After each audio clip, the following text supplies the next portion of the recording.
enter their location and then search by a distance to find locations near them.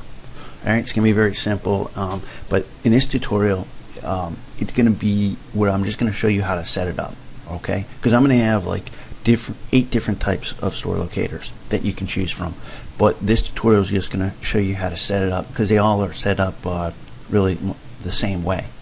So let's just get started, and what you need to do is go to mikescodeschool.com and download the code for free of whichever type of store locator you want to use, because I have some where you can search by category, some just distance, some you can't search at all. You just whatever appears. Okay, so once you select which one you have, just follow along with this tutorial. Okay, so what I want you to do first is go to mikescodeschool.com, download the zip file to your desktop. Okay, here we are at our desktop, and there's that folder. So open the folder, go over to database.txt, cut it, and then paste it back on the desktop. The reason we cut it because we don't want that this database, which is going to have our tables and on to upload to our web host. We're going to just add it to our database. Alright, after we do that, then I want you to go and open up phpMyAdmin through your web host. Okay, so now what I've done is I've created a database called test. Now, if you don't know how to create a database, you can also go to mikescodeschool.com and watch a tutorial on creating a database. So now we're here at phpMyAdmin, and I just want you to go up to the top and click import. And now go to choose file. Alright, on our desktop we're going to go look for the database.txt, open it, go down and click go, and then here are the 3 tables that we have. Now depending on what store locator you're using, you might have more tables or less tables. Okay, so I just wanted to show you that real quick. The only table we're going to go into right now though is the member admin table. Alright, whichever store locator you're trying to do, I'm going to have it set up at first with the email address just saying tutorial and the password being encrypted, and really the password is just 123456. When we go back to the website, you're just going to put this tutorial in as the email address and 123456 as the password, and then you're going to be able to change it once you go in there, and then change it to your email address and enter, you know, a better password. Okay, so now let's go to Dreamweaver or whatever HTML editor you're using. Alright, here I am at Dreamweaver, and what I have open right now is the htaccess file. If you go to line 6 and 7, it says add-site-name.com. Now when I create these tutorials, that's the domain name I use, because I just want you all to see add-site-name.com. Add site name, add your site name. So add your domain name on those 2 lines.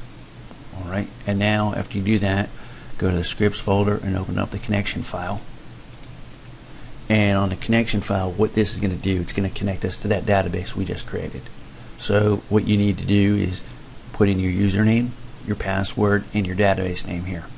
Now if you don't know how to do this, I also have another tutorial on connecting to your database you can watch. Alright, next thing you want to do is open up the admin folder and go to edit settings parse.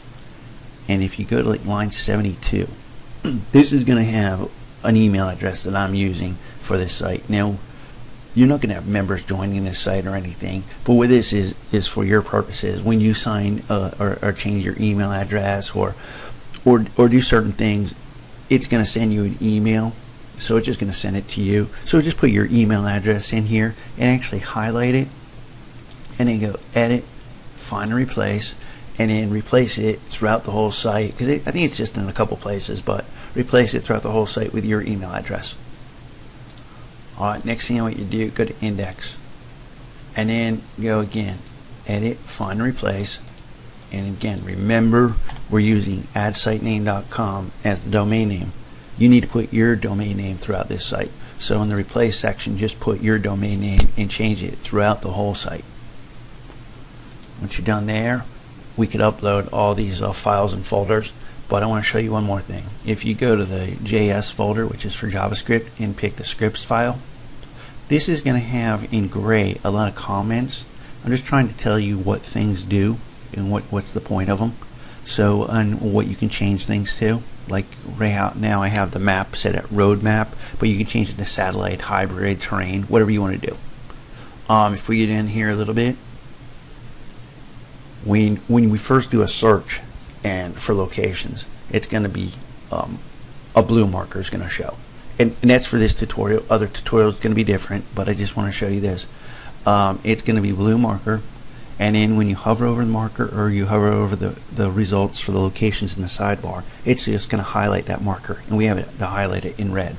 And then once they mouse off, take their mouse off or the cursor off the location, then it's going to go back to the blue. So that's just a few things, but I just commented a lot of stuff so you can understand it.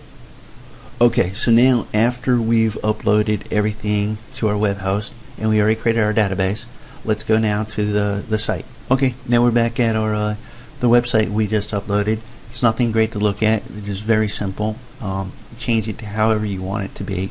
I'm just creating this very simple so you can see it and see how everything functions.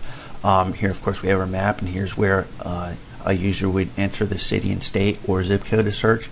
Here is the distance they're searching, and right now we have no distances add there. I'm going to show you that next. And over here in the gray is where the locations will appear, and then also the markers will appear on the map of the locations.